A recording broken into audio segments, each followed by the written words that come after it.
Right, yeah. One of the things that comes through at the book, obviously, there's a lot about your illness and subsequent recovery. And this idea that you say at one point, I was a miserable bugger, to use your own phrase, who all sort of developed or discovered a kind of peace, also almost like kind of happiness because of it. That year when I was scheduled to die, was certainly the most extraordinary, and one of them, in many ways, one of the happiest in my life. Yeah, it was so intense.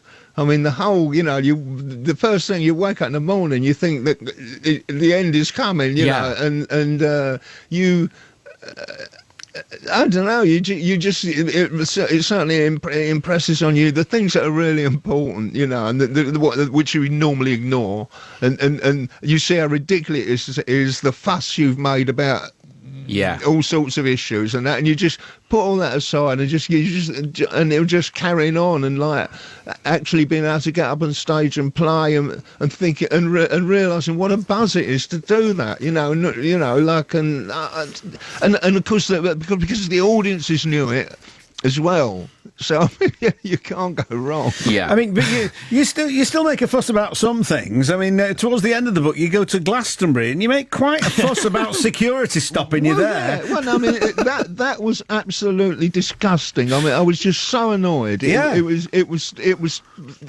and I've just got a completely negative attitude to Glastonbury. I think it's a complete joke, and the people that run it are a joke, and everyone that goes there risk being infected by jokeness. What is it in particular that you object? I mean, I know you got stopped and the van was searched and everything. And it wasn't searched. That's the point. I wouldn't let them search. They wouldn't open it. They wanted to open our car doors and grabbing it out. Oh, God, something, man, get out, get out.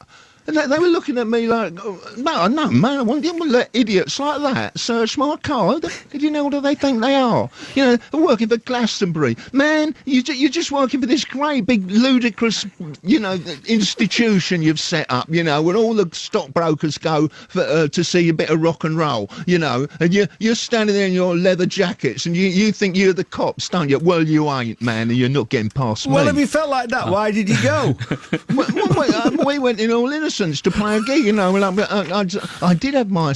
No, you didn't, because you say my instincts about Glastonbury Festival proved true. No, my instincts about Glastonbury were made up of the fact that all these years Glastonbury Festival's been going, and all these years I've been, a figure on the British music scene. Yeah. And have they ever asked me to play? No. So when do they ask me? When I got terminal cancer. Oh, thank you. I've got to have terminal cancer before I can have the honour of appearing at your rotten show. Well, I was good-hearted enough to go along there, and and then what did they do? They throw these idiots in yellow jackets in my face, right? And I have to tell them to go away. Well, there's a good bit where you never say, give a hippie a high-vis tabard, Wilko. That's my.